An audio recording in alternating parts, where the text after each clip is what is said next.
So yung mga tropa, may bagong binili ng isda. Ito nga sila. Bali dalawang plastic yan. So dito yung maliliit, ayan, bali 4 na piraso. Tapos isa dito malaki. So nilagay ko lang muna dyan. Tapos mamaya tatanggalin ko na sila sa plastic.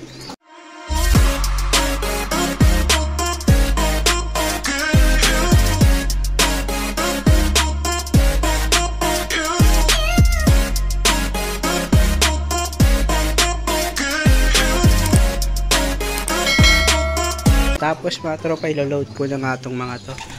Tapos na rin na magpatoka. So kakarga ko rito yung dalawa nung nakabalik. Tapos isa rito mga tropa. So update ko kayo kung sino yung makakabalik bukas sa kanya tatlo.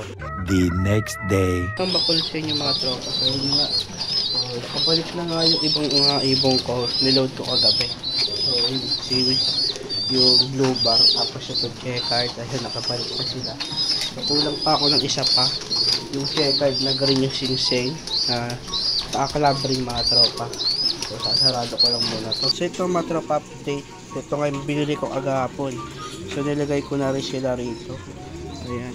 Tapos meron pa, ayun yung nasa dulo. Ayun, yung tatlo na yun. So 4 pala yan. So tagdadalawang lahi. Maliliit lang sila eh. Pero sabi bawal to isama dito.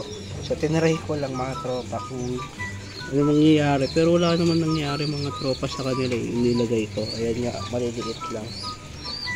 Tapos dadagdagan ko pa yan. Ibang lahi naman. Kaya rin ako bumili nito kasi namatay nga yung isang ganito ko. Ito na mga tropa, so bad news nga mga tropa. Namatay nga yung isang sisiw ko. So nalunod. So ayun nga, so doon siya nalunod kasi doon nakalagay yung tubig. Pero all goods naman, buti isa lang. Ayan, dito ko na muna sila nilagay sa may paso. Ayan, pero mataas naman yan. Tsaka nilagyan ko na lang ng buhangin. Saka tuyo naman. Ayan, sinasarado ko na lang. So buti na lang hindi namatay dito yung puti. Ito yung hinihintay ko eh. Ayan. Pero all goods na, nakakain na sila. Ayan. So ayan, busog na sila. So nilalaglag ko na lang yan yung patuka nila. Pero sayang yung isa namatay. So pag check ko sa kanila, so ayun na nga, nalunod na pala yung isa. So sayang, pero okay lang din kasi may natira pa naman. So, buti hindi sila lahat nawala. So dyan lang muna sila hanggang lumaki sila. Okay. So pupuntahan ko nga mga tropa yung alaga akong manok dito. Yung si Rama. Yung pinagsitiran. Yung nagsiter ng itlog ng panabong ko. Ayan. So check natin kung may pisala pa. Wala pa. So pag may napisa dyan, lalagay ko din doon. Tapos hintayin ko mapisa yung iba. Pag napisa ng iba or lahat pag napisa na, tsaka ko lalagay sa kulungan tong mga to. Pati yung inahin sasama ko na rin sa paglalagay. So yan lang muna sila. Takpak ko lang para ayan, kung di halata na may ano dyan, baka kasi mawala rin siya eh. Kaya tinakpang ko. Dito ito mga tropa. Ito nga mga tropa, yung YB rito mga tropa, nilipat ko rito para makapag-itlog sila dito yung pares na to. So sinusubuan naman nila. Ayan. So nakalagay dito yung sisiw dati. Ayan. So ngayon, ayan, YB na. Ayan, healthy naman mga tropa yung mga YB. Tapos dito, inihintay ko na lang din mag-itlog pati yun dito mga tropa. Mga tropa, dito wala pa rin yung isa na checkered. Yung lagi na apwesto rito, wala pa siya. Hindi pa siya nakakabalik. So yun, naambon-ambon na rin. So sana makabalik pa siya bago lumakas yung ulan.